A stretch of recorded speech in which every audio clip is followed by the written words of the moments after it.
Katika kipindi cha miaka 4 cha Mheshimiwa Rais Samia Suluhu Hassan, nini kimefanyika katika jiji la Dar es Salaam? Katika kipindi cha miaka 4 serikali imetekeleza miradi mbalimbali na inayoendelea.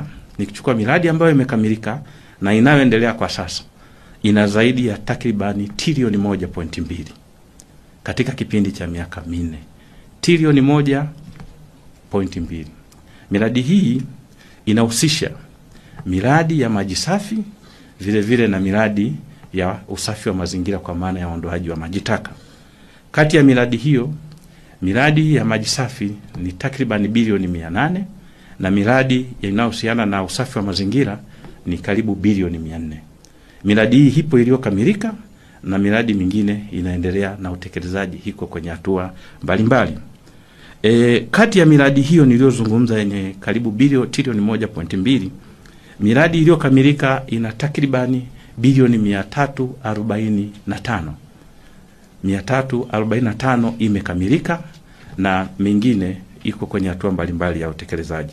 Na kati ya miradi iliyokamilika, miradi ya bilioni 330 ni ya maji safi na miradi ya takribani bilioni karibu 15 ni miradi ya usafi wa mazingira.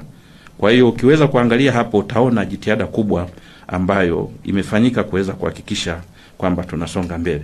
Kwa hiyo sasa hivi tunapoendelea hii miradi ya karibu ya bilioni 850 ambayo nimeizungumza, 800 yenyewe inaendelea na utekelezaji na iko katika hatua mbalimbali. Na miradi hii imeweza kunufaisha yote kwa ujumla takriban watu 2,840,000, milioni 2.84 katika wakazi wa maeneo tunayohudumia.